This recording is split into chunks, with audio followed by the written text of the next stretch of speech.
시민들의 삶을 따뜻하고 진솔하게 바라보는 민생연구소의 이정미입니다. 시민들이 있는 곳이라면 발빠르게 찾아가는 민생연구소 김진현입니다. 진현 씨, 네. 제가 알기로 아나운서로 입사한 지 지금 이제 3년째 접어들었다고요? 맞습니다. 네. 아나운서 되기 전까지 굉장히 취업하기가 많이 어려우셨다는 얘기를 들었어요. 제가 2018년에 입사를 했는데 네. 그 전부터 취업난이 굉장히 심각했거든요. 저도 집에만 손을 벌릴 수가 없으니까 아르바이트도 하고 여러 고민들을 했었던 기억이 납니다. 그런데 이것도 지금 취업을 준비하는 청년들에 비해서는 정말 좋은 시절 이야기다 이런 생각이 드는군요. 네, 맞습니다. 올해는 코로나19 탓에 채용도 줄고 심지어는 아르바이트 자리까지 사라져서 청년들의 고통이 극에 달하고 있다는데요. 오늘 민생연구소에서는 더 나은 미래가 아니라 생존 그 자체를 위해 노동에 뛰어든 한국 청년들의 이야기를 들어보고자 합니다.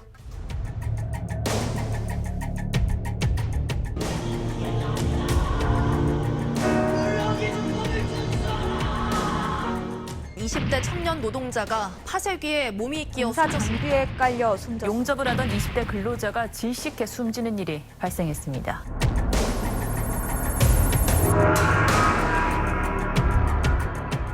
건설 현장에서 일할 때 계단을 그래서 굴렀어요. 그래서 다리를 발목이 돌아가 버렸어요. 현장 일이다 보니까 이제 미래가 걱정되는 건 내가 이제 다칠까 봐, 사고가 날까 봐. 그게 제일 불안하고. 비정규직이라는 이유로 안전화, 안전벨트, 안전모 하나 없었고 내 동생은 돌아올 수 없는데 하찮은 존재인 거죠. 죽은 사람은 불쌍한 거예요. 저희 죽은 태교만.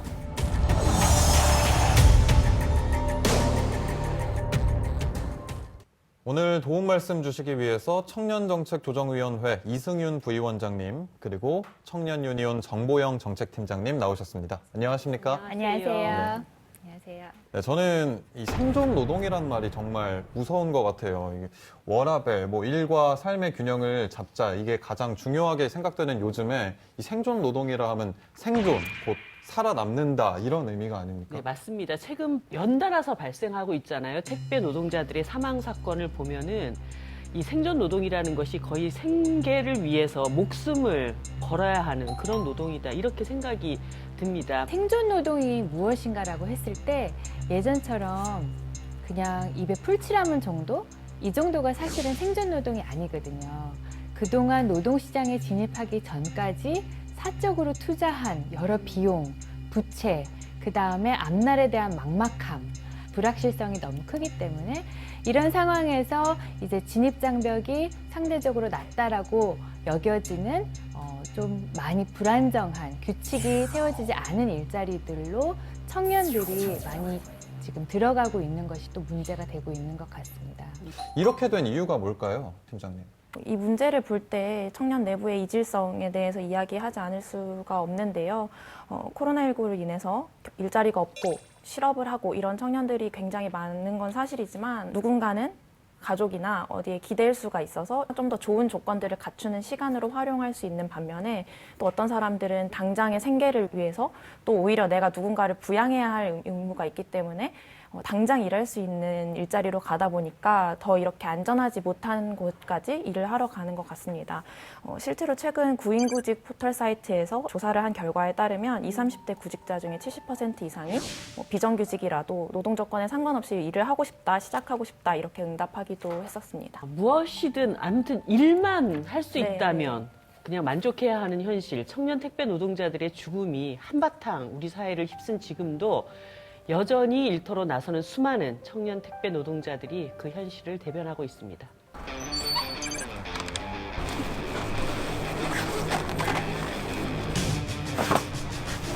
이게 도대체 몇 개예요, 물건이 그러면?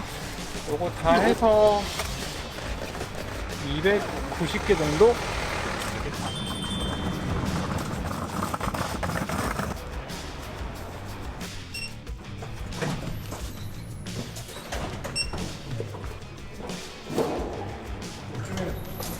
대부분이 집 앞에 놔두시는 거 선호하셔서 지금 문 앞에 놔드리고 자동으로 문자가 가거든요.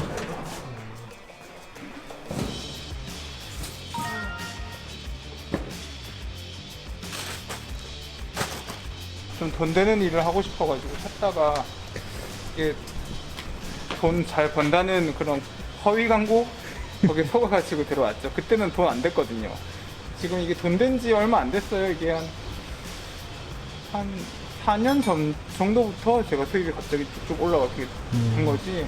이전에는 뭐 그냥 뭐 별로였어요.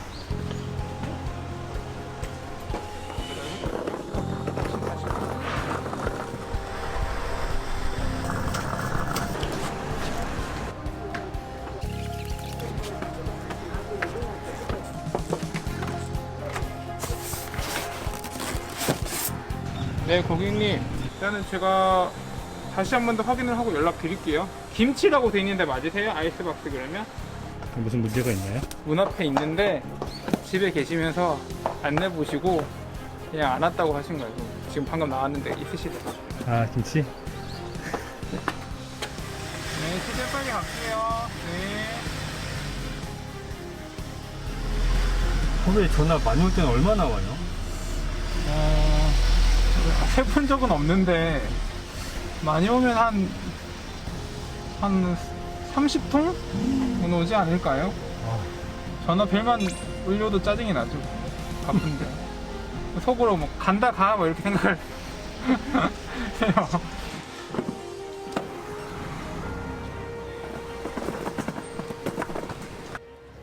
자, 현재 시간이 12시 25분을 막 넘어가고 있습니다. 자정을 넘긴 시간, 대부분 잠자리에 드는 시간이죠. 하지만 이 시간에도 열심히 일하고 계신 분들이 계십니다. 바로 택배기사님입니다.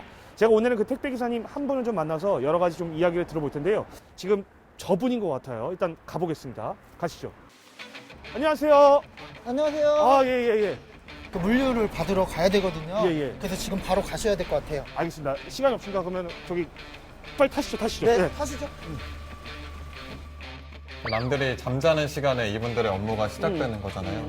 새벽 배송 때문에 아침에 도착을 해 있어야 그 되니까. 새벽 배송 왜 생긴 거야, 새벽 배송. 도대체. 실례지만 올해 나이가 어떻게 되십니까? 올해 32살이에요.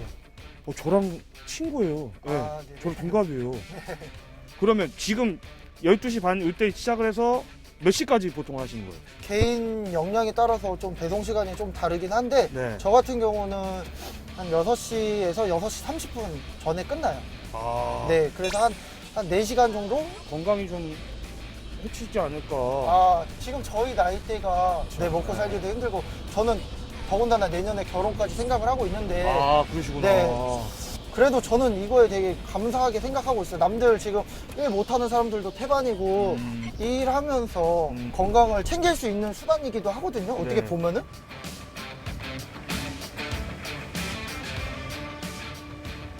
오늘 배달 지역은 어디 쪽인가요? 네, 파주 쪽이에요. 파주. 예. 그 하시던 지역은 아니고 지역은 그럼 그때그때마다 바뀌는 건가요? 네네. 제가 선호하는 지역은 서울인데 네. 오늘은 이제 경기 쪽, 파주 쪽으로 나왔네요. 이게 또 지역이 매번 달라지면 잘 모르는 지역이다 보니까 또 근무 시간이 더 늘어날 수밖에 없겠다 이런 네. 생각이 좀 드네요. 실제로 그 노동자분들 인터뷰를 해보면 경비 아저씨들이 그렇게 미워하신대요. 그래서 왜냐면 분명히 내가 어제 설명했는데 왜 또 못 알아듣냐. 근데 이건 자꾸 노동자 바뀌고 있는 거거든요. 네네. 그러니까 여기로 오지 말아라, 여기다 배달하다 이걸 자꾸 설명해도 왜 모르냐 그 얘기를 하시더라고요.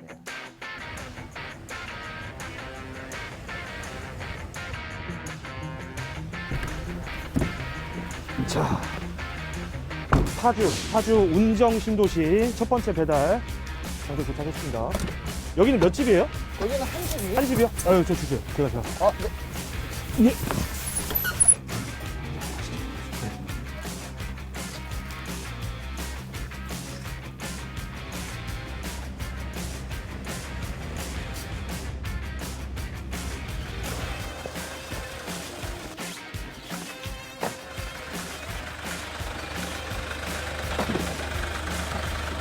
어때요?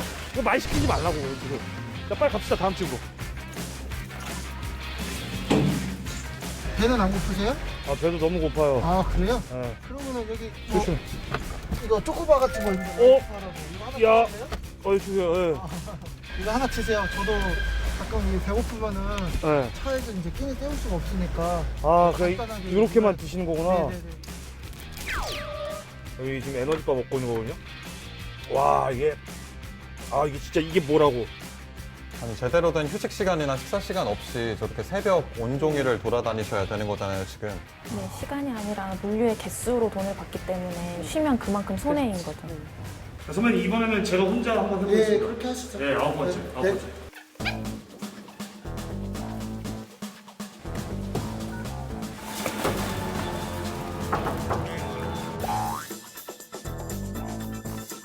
3시 50분이거든요. 근데 아직도 한 30군데 더 가야 된다는 사실.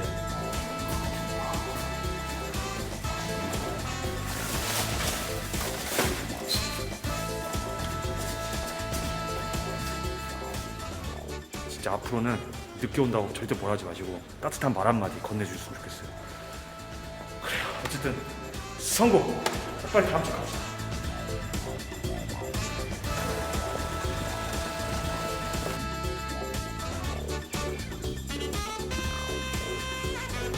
어느덧 동이 터오고 있습니다.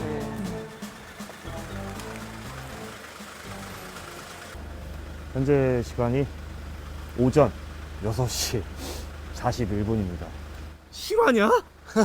42가정을 이제 배송까지 완료를 다 했습니다. 네, 그렇죠. 42집을 배송을 완료했죠. 오늘 하루도 무사히 사고 안 나고 알차고 그리고 오늘 심심하지 않았어요. 네, 말씀을 너무 재밌게 잘해주셔가지고 네, 너무 감사합니다. 건강 잘 챙기시고요. 네. 앞으로의 홍보도 열심히 저희가 네. 민생연구소가 격하게 응원을 하도록 하겠습니다. 네. 마지막으로 친구에게 포옹 한번 하고 나 너무 알겠습니다. 너무 고생했어. 고생 많으셨습니다. 네. 아이고, 어떻게 사람이 저렇게 일해도 되는 겁니까? 저는 완전히 몸이 다 녹아날 것 같은 그런 느낌이 드는데. 근데 저렇게 일을 해야만 지금 생계 유지가 되는 거잖아요. 코로나19 이후에 물류가 폭증하면서 운송업이 호황을 맞았다 이런 이야기들을 많이 하잖아요. 근데 노동 현실은 오히려 더 열악해진 경우들이 많아졌습니다. 자기 차를 이용해서 물류를 하는 그런 플랫폼 노동도 최근에 굉장히 많이 하고 계시잖아요. 처음에 광고를 했을 때는 시간당 25,000원을 벌 수 있다 이렇게 광고를 했었어요. 시급이 25,000원이요? 네, 그게 시급으로 제공되지는 않지만 네네. 계산을 해보면 25,000원 정도 벌어갈 수 있다 이렇게 해서 그 기사를 모집을 했었는데요. 제가 최근에 인터뷰를 해보면 초창기에는 그럴 수 있었는데 지금은 어느 정도 숙련이 쌓여야 시간당 10,000원 정도를 받을 수 있다 이렇게 대부분 말씀을 하시더라고요. 게다가 이게 지역으로 내려가면 단가가 더 낮아서 보셨던 것처럼 계속 뛰어다니면서 배송을 할 수밖에 없는 거예요. 그래서 엘리베이터 문이 열리면 뛰어서 배송하고 사진 찍고 그 다음에 다시 엘리베이터 문이 닫히기 전에 뛰어가는 게 굉장히 중요한 그 기술이라고 하시더라고요. 이러다 보면은 사고도 굉장히 많이 발생할 것 같아요. 근데 저런 사고들이 일어나도 노동자들이 제대로 산재 보상을 받았다는 얘기보다는 뭐 사업자가 제대로 보상해주지 않고 또 처벌도 회피하고 이런 이야기들을 훨씬 더 많이 접하게 되거든요. 맞아요.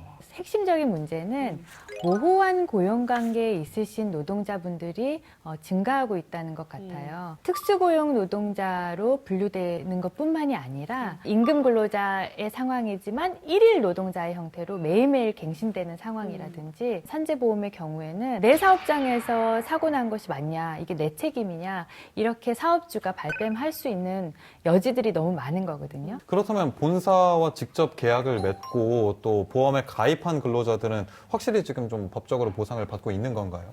그것도 조금은 불투명하다라고 볼 수 있는데요. 최근에 경북 칠곡에 있는 물류센터에서 야간에 일용직으로 택배 분류 노동을 하다가 27세 노동자가 사망한 사고가 있었는데요.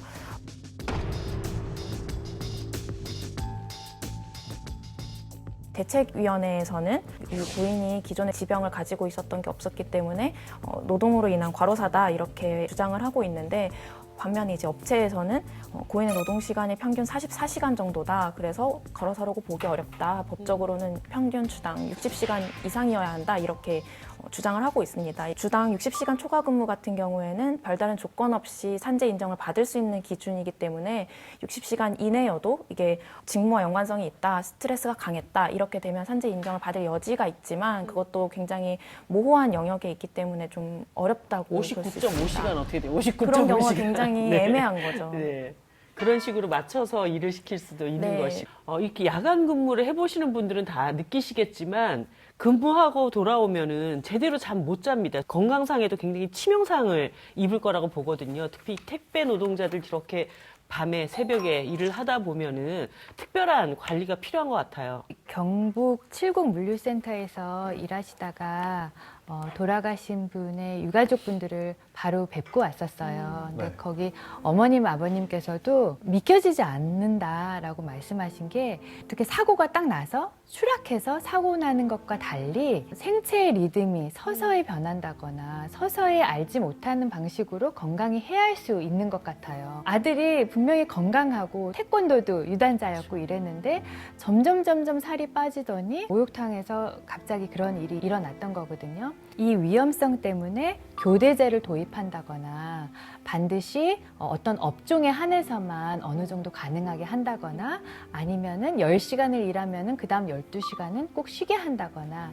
근데 이렇게 1년 6개월을 풀타임으로 야간으로만 일을 했을 경우에 대해서는 당연히 규제가 있는 거여야 되거든요. 사업주들은 난 법을 어긴 게 없는데 무엇을 잘못했냐 이렇게 계속 말할 수가 있거든요.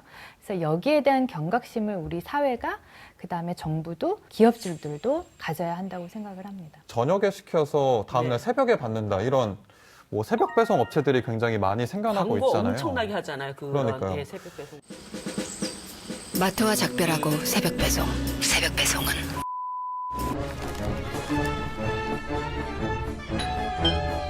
새벽 배송의 압도적 스케일.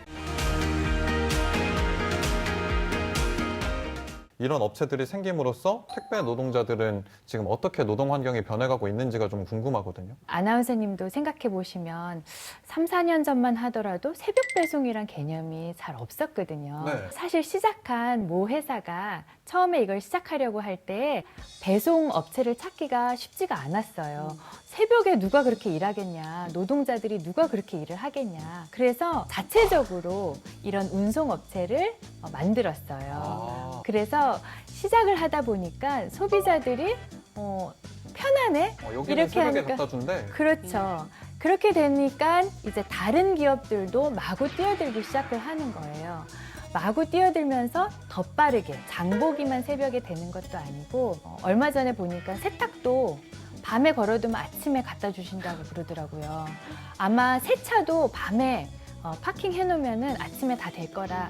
이런 식으로 그냥 기업이 이익을 추구하는 것이 서로 경쟁하게 놔두는 경우에 노동자들은 다른 좋은 일자리가 없으니 이거라도 이제 하려고 들어가는 것이고 기업들은 여기서 이렇게 더 빨리 치면 우리는 더 빨리 경쟁을 해야 된다. 여기에 대해서 정부가 적절한 규칙을 만들어주는 게 반드시 필요합니다. 이런 기업의 경쟁 때문에 사실 소비자도 길들여지는 그렇죠. 거거든요. 네. 휴식과 안전을 보장받지 못하는 상황 속에 결국 세상을 등진 청년 노동자, 산업재해 인정이 긴 싸움으로 이어지지 않길 바랄 뿐인데요. 이보다 더 큰 문제는 지금 허점 가득한 이 업무에 뛰어드는 청년들이 늘고 있다는 겁니다.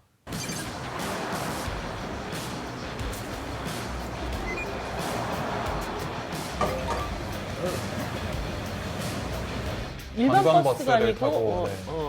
관광버스.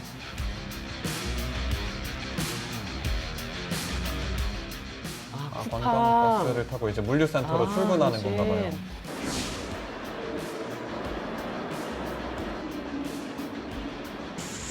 후반 작업이 시작하는데 전반, 점심시간, 후반 이렇게 나눠지거든요.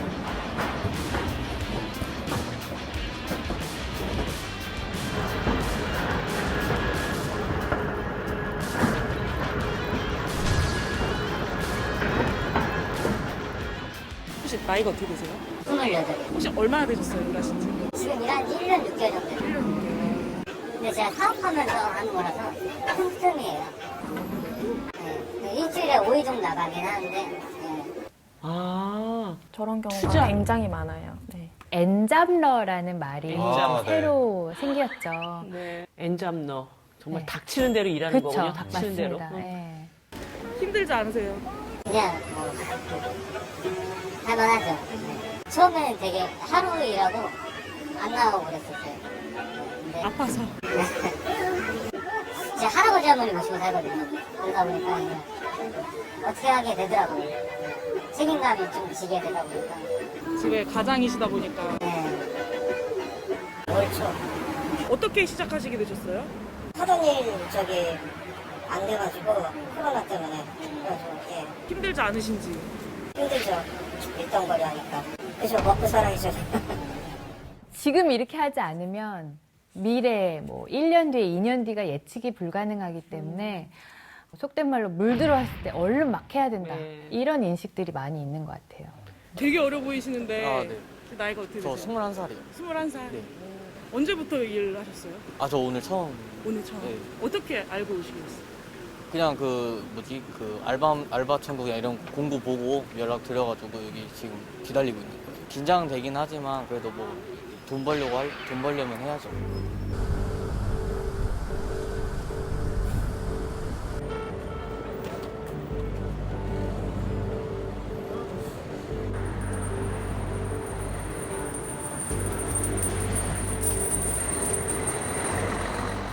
상당히 문제의식 갖고 있는 것 중에 하나가 청년들이 돈을 더 많이 벌려고 좋아서 저러는 거다. 자발적인 거다. N잡 너 노동시간 너 늘리는 거 누가 시켰냐. 이 담론이거든요. 근데 그거는 교육 문제에서도 보면은 누가 그렇게 열심히 공부하라고 했냐. 구조가 다 그렇게 만들어져 놓고 경쟁을 그렇게 안 하면 되지 않냐. 이렇게 말하는 것처럼 무책임한 발언 같아요.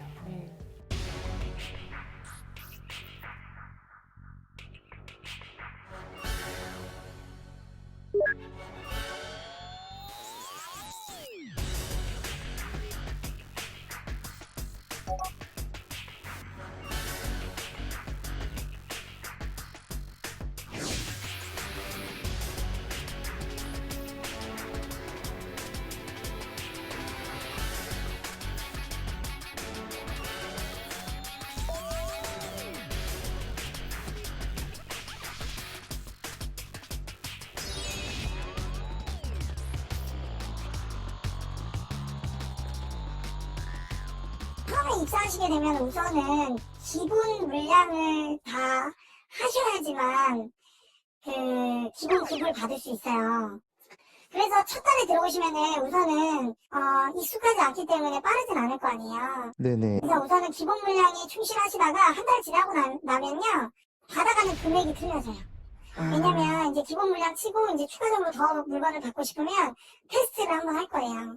그러면은 그 테스트에 걸쳐서 또 이제 그 이상의 물량을 받아서 배송을 하게 되거든요. 그래서 지금 이제 아무래도 일하는 경력이 좀 많을수록 더 많은 금액을 받아가시는 분들이 많죠, 아무래도. 이것도 책임을 노동자에게 얘기하고 있는 거잖아요. 당신이 빠르게 하면 물량을 더 주겠다, 돈을 더 벌게 해주겠다. 그렇기 때문에 계속 더 빨리 일할 수밖에 없게 되는 거죠. 너만 잘하면 돈 많이 벌 수 네, 있다. 맞아요. 탑차는 한 번도 안 물어봐가지고. 운전 자신 있어요? 네, 운전은 자신 있죠. 그러면 오늘 그러니까 그 면접 일정의 면접을 보세요. 오늘 연락 갈 거예요? 물류일을 한 번도 안 해봤는데 그래도 괜찮나요? 네네, 괜찮으세요. 나이가 어떻게 되시죠? 저 31살이요.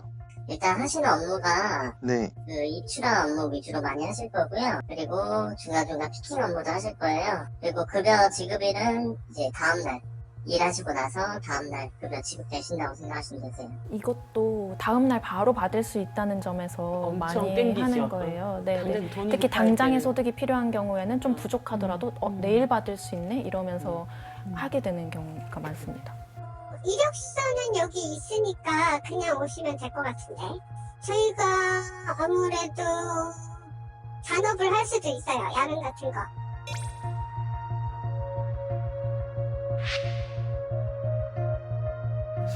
뭐 흔히 청년들 사이에서 택배 물류상하차 아르바이트를 보고 현대판 노예, 뭐 지옥의 아르바이트다 뭐 이렇게 불리거든요.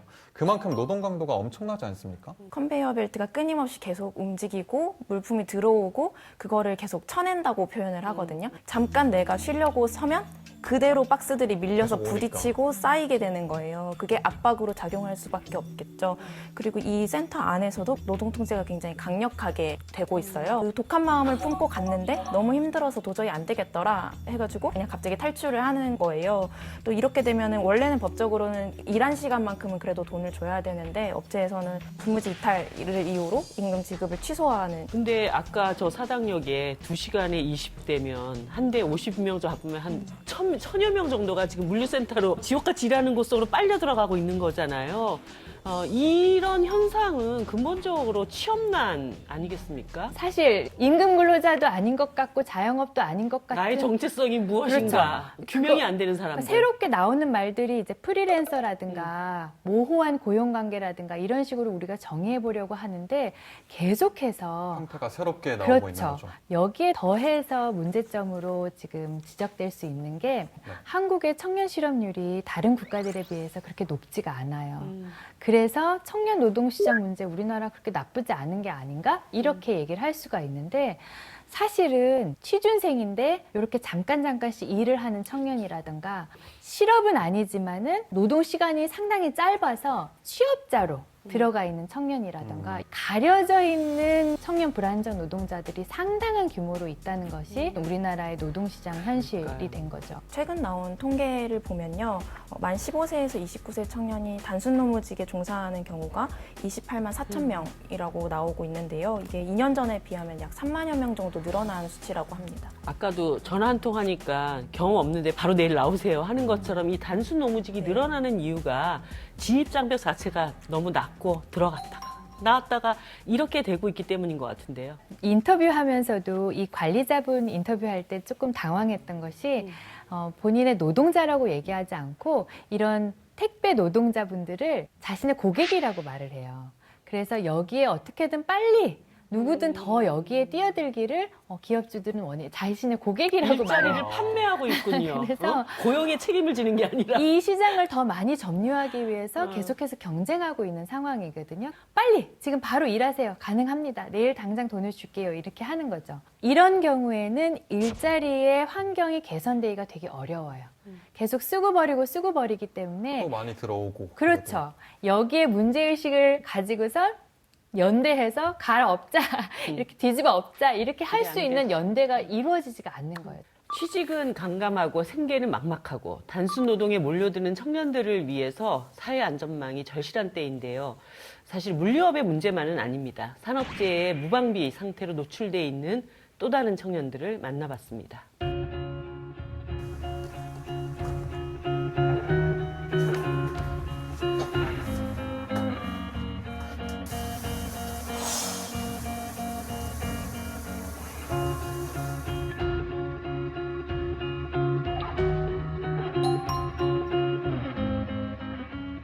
건설 현장에서 일할 때 물건 들고 가다가 계단을 여기서 굴렀어요. 그래서 다리를 이렇게 발목이 돌아가 버렸어요.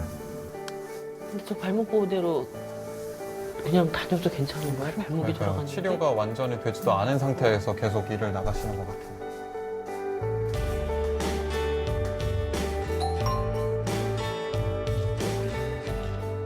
그 현장이 그때그때마다 달라요. 그 미리 말해주는 것도 있고 현장 가서 대부분 알게 돼요. 네. 안녕하세요. 취업을 못했을 그런 청년들 20대, 30대 초반 뭐 그런 분도 오기도 하고 그래요. 새벽 5시에 일어나서 컵라면 하나 먹고 다리는 다친 상태에서 또 일하러 가고 진짜. 몇 시까지 어디로 보내드릴까요? 가기로요? 예. 여기 버스 여기 중앙선에서 요 버스 타고 성산이동주민센터 세정거장 갈 거예요. 네. 지금 손에 든 건 뭐예요? 좀 작업복 이렇게 좀 챙겨왔어요. 근데 왜 여기서 안 갈아입고 사람들이 쳐다보잖아요. 좀 이렇게 입고 가면은 좀 제가 젊으니까 아무래도 좀 보기 민망하고 막 그렇게 다 하더라고요. 이렇게 입고 가면. 철거 현장, 요즘에는 되게 철거 현장이 되게 많아서 철거를 많이 해요. 뭐 부시고, 뭐 뽑고, 뭐 그런 일들을 많이 해요. 청소하고. 저것도 못이 있고 그래서 상당히 위험해요. 위험하고 파편이 지금 엄청 많이 그쵸. 생길 것 같은데. 사실은 아버지는 몰라요.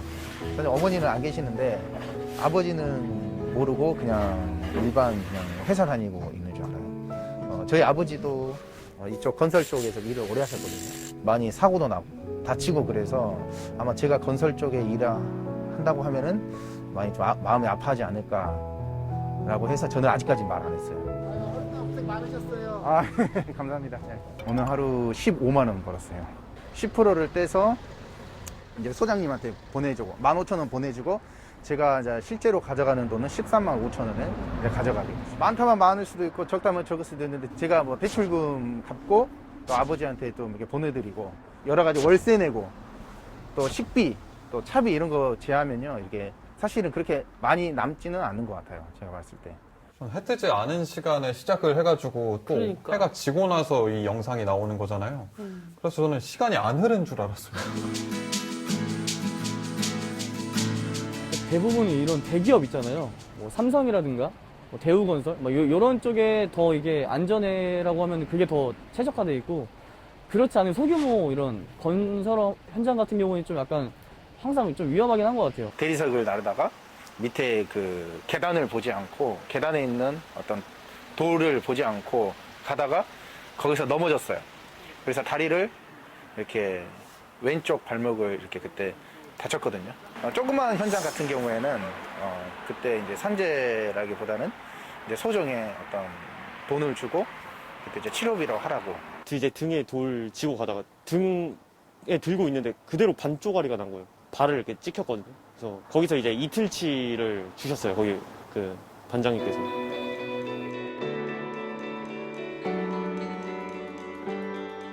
아무래도 주변 시선? 나이가 있다 보니까 아무래도 나이가 몇인데 다른 일을 충분히 할 수도 있는데 왜 편의점을 하냐? 그런 이미지? 그게 좀 많이 부담이 되는 것 같아요, 사실. 저도 그런 거 많이 느꼈던 것 같아요.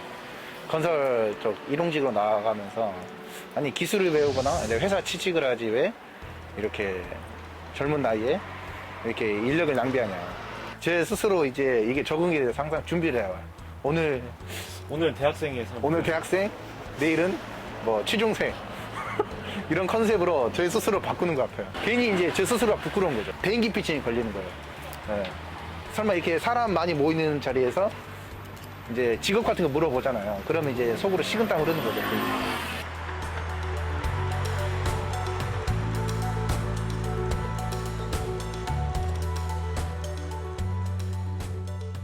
정말 같은 청년으로서 마음이 편치가 않습니다. 이건 좀 사회적으로도 손실이 아닌가 이런 생각이 좀 듭니다. 이게 사회 전체적으로 볼 때 많은 청년들이 다양한 뭐 예술 활동이라든가 실험을 할 수도 있고 음악을 할 수도 있고 굶어 죽습니다. 그거 하다가 그러니까요. 요즘은. 네. 시를 써볼 수도 있고 시? 여러 가지를 시도할 수 있어야 되는데 그래야지 혁신도 일어날 수 있고 사회가 조금 좀 고인물이 되지 않을 텐데 모두가 생존 노동을 위해서 쉬는 시간 하나도 없이 새벽부터 저녁까지 일하고 이제 자고 또 나가고 이렇게 했을 때 요 세대가 끌고 나갈 우리나라가 어떤 모습일까 저는 그게 되게 걱정이 돼요. 건설 현장에서 사람들이 일을 할 수 있죠. 당연하죠. 거기서도 또 일을 해야 하기도 하고 그런데 거기서 일을 할 때 굉장히 안전한 건강한 노동 환경을 제공을 받아야 하는데 사고가 나면은 대부분 뭐 하청하고 대충 합의해가지고 그냥 무마시키는 이런 일들이 비일비재하지 않습니까? 지난해 산업재해로 인정받은 건수가 9만 4천여 건 정도 되고 이 중에 사망자가 855명 있었습니다. 근데 사실 이것은 말 그대로 산재로 인정받은 경우만 한정하는 거기 때문에 실제로는 훨씬 더 많은 사고와 사망 사고가 있었을 것이라고 예상이 되는데요. 내가 다칠지 안 다칠지 모르는데 당장 내 소득을 올리는 게 더 중요할 경우에는 선택해서 보험을 가입하지 않는 경우도 굉장히 많고요. 업체에서 산재 신청이 들어오면 페널티를 받게 되기 때문에 그걸 좀 무마하기 위해서 소액의 현금으로 보상을 한다든지 이렇게 되면서 제대로 보상이나 신고가 되지 않는 경우도 너무 많이 발생하고 있습니다. 부위원장님, 그럼 이런 제도를 보고만 있을 수는 없지 않겠습니까? 저는 최근에 논의되고 있는 중대재해기업처벌법을 지지하는 입장인데요. 우리나라는 어떤 원청 기업의 밑에 하청 기업들이 이렇게 피라미드식으로 있는데 최고 사업주, 기업주가 책임을 지지 않게 하기 위해서 이 책임 전가를 계속해서 내려가다 보니 이런 피라미드가 만들어지는 거잖아요. 그렇다면 최고 책임자도 큰일 날 수 있겠다. 이 정도의 강력한 시그널은 줘야지 여기가 다 움직일 것 같아요. 중대재해를 일으킨 기업에 대해서는 확실한 형사처벌을 하자는 법안이 제출이 돼 있는데 문제는 이게 경영계의 엄청난 반발 때문에 통과가 안 되고 있는 현실이었거든요. 지금 입장은 어떻게 돼 있나요? 근데 한국에서는 그동안은 경제 성장이 모두에게 좋은 것이다. 그러니까 이런 기업들이 기업 활동을 하는 것이 나라 전체에도 좋을 수 있으니까는 조금 덮고 가다가 이렇게 하다 보니까 사실은 이윤 추구가 가장 숭고하고 좋은 것이고 노동권, 그다음 목숨은 오히려 뒷전이 되는 경우가 있는데 이거는 매우 잘못된 거라고 생각이 되어요. 그래서 실제로 오스트리아의 경우에는 노동자가 사망하면은 고용주가 최대 징역 25년 이런 경우도 있거든요. 우리나라는 계속해서 중간 관리자라든가 예를 들어서 그렇죠. 하청업체 사장님만 책임을 진다거나 위험을 다 외주화시킨다고 하잖아요. 그렇죠. 그래서 본청은 산업재해 0% 금탑 수상 뭐 이런 거. 네. 영국 같은 경우에도 예를 들어서 최대 300억 벌금이 있더라고요. 어떤 방식으로든 관리를 했어야 되는데 관리하지 않은 책임이 있었다는 거를 물어야죠. 오히려 책임이 더 크지 않나 이런 생각도 좀 저는 근데 드네요. 사실 뭐 기업하는 사람을 25년 징역 살린다고? 이게 아니라 그 정도로 이 문제가 무거운 문제다. 그러니까 그런 일이 벌어지지 않도록 철저하게 안전관리를 잘 하세요. 네. 이렇게 좀 받아들이시면 좋을 네. 것 같아요. 그런 강력한 시그널 정도는 있지 않으면은 한국에서의 산재 문제는 해결되려면 오래 걸릴 것 같아요. 그런데 이 정도의 경제 수준을 누리는 나라에선 이건 정말 부끄러운 일이라고 생각합니다. 맞습니다. 목숨값을 경제 논리로 계산할 수는 없죠. 그렇기 때문에 중대재해기업처벌법을 통해서 책임자 처벌을 강화하자는 것인데요. 이 법을 누구보다 절실히 원하는 사람, 바로 산재 사망자의 유가족입니다. 비정규직이라는 이유로 안전화, 안전벨트, 안전모 하나 없었고 제가 사실 사건 현장에 첫날에 갔을 때 쓰레기통에 피냄새가 진동하는 안전모 하나가 버려져 있는 거예요.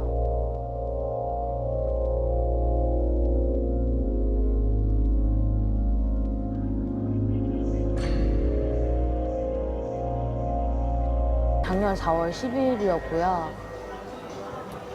폐교가 떨어져서 숨을 안 쉰댄다 하셔가지고 할머니한테 그렇게 전화가 와서 제가 가장 먼저 달려갔어요. 그 병원으로.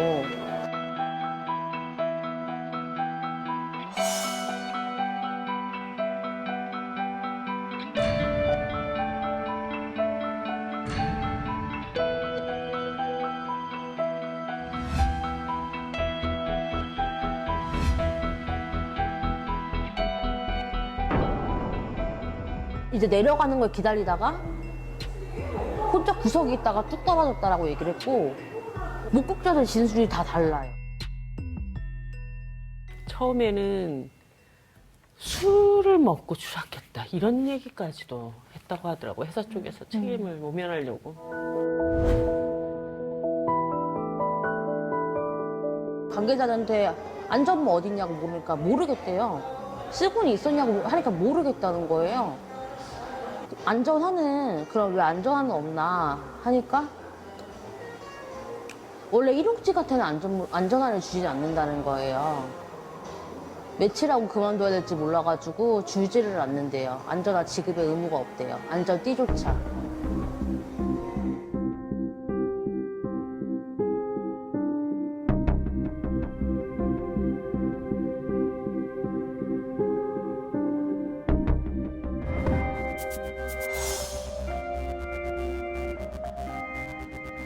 그 후에 최근에는 어떻게 지내고 계세요?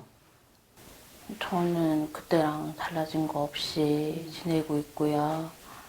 하루하루 동생 아직도 진상규명이랑 책임자 처벌이 제대로 이루어지지 않아서 그냥 답답한 심정으로 지내고 있어요. 저 안전모, 동생이 썼던 안전모가 피가 묻은 상태로 저렇게 쓰레기통 안에 들어갔어요. 계약서 자체가 저희 태규 이름으로 되어 있지 않았어요. 용역회사를 통해서 들어갔는데 그 용역회사의 사장의 형 이름으로 이런 걸로 돼가지고. 그 사장의 형? 네. 그 용역회사의 사장의 형 이름으로 계약이 돼 있고 일은 태규 씨가 하고. 네, 거기서 유령이었어요. 저희 태규는 없는 사람. 그럼 임금도 그냥 현금으로만 지급하고. 임금은 용역회사로 들어가서 수수료 떼고 용역회사가 태규 씨한테 주는 방식으로. 저런 경우가 되게 많아요. 네. 우리나라의 건설 현장뿐만이 아니라 아주 복잡한 다단계의 이 하청 용역으로 해서 결국은 요 관련된 누구만 책임지던지 아니면 아무도 책임지지 않던지 이렇게 되는 거죠.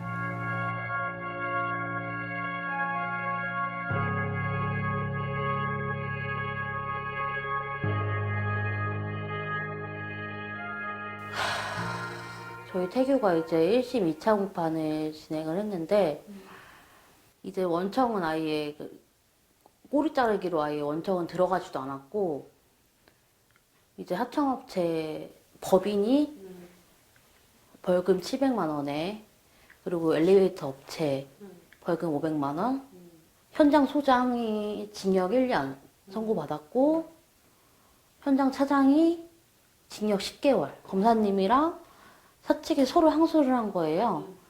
그래서 지금 항소심만 5개월째 기다리고 있어요.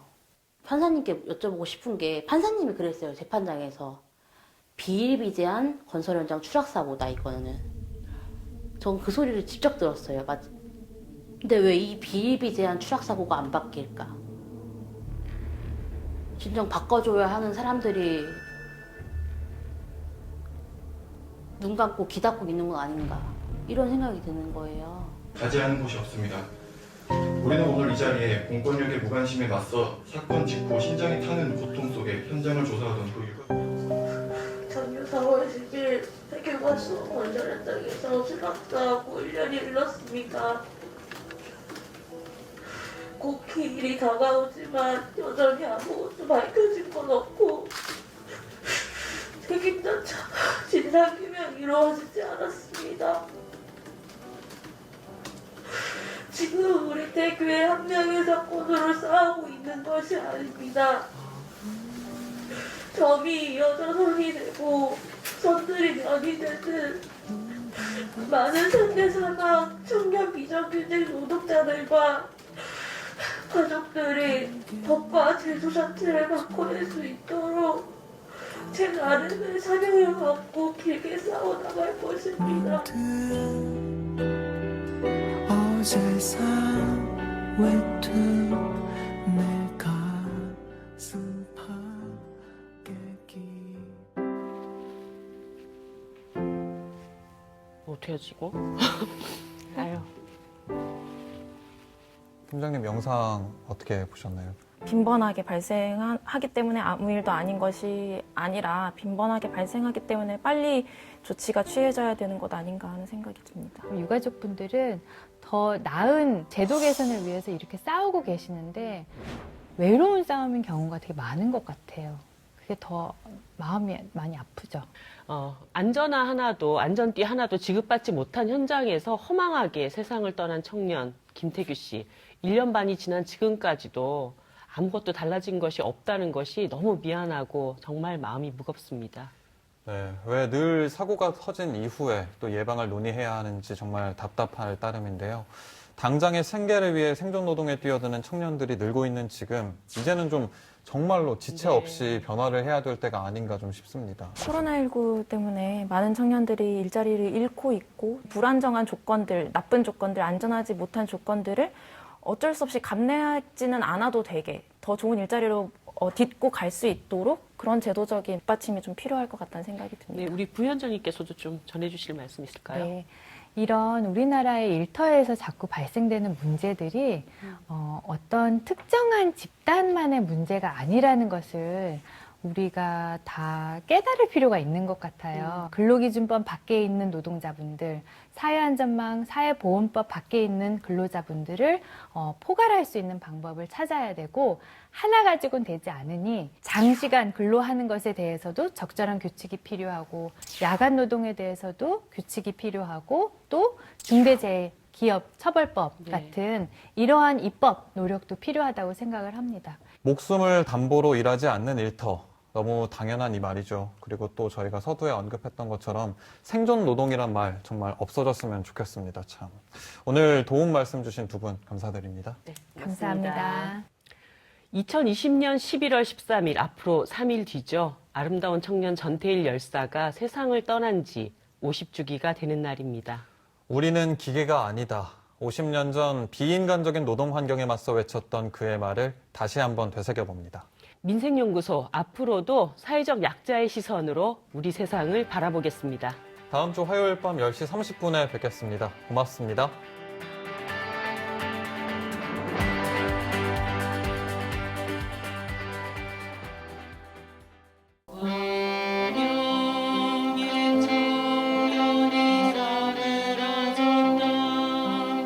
그 쇳물 쓰지 마라.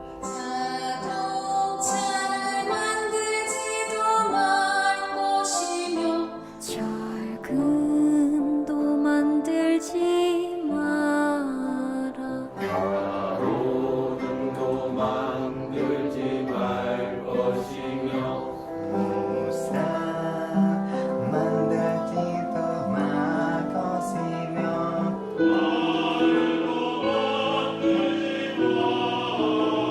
모두 한이고 눈물인데 어떻게 쓰나.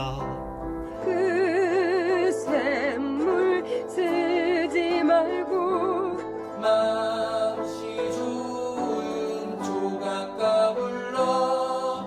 살았을 적 얼굴 자르그로 빚고 샘물 부어 빈 몸에 씻거든.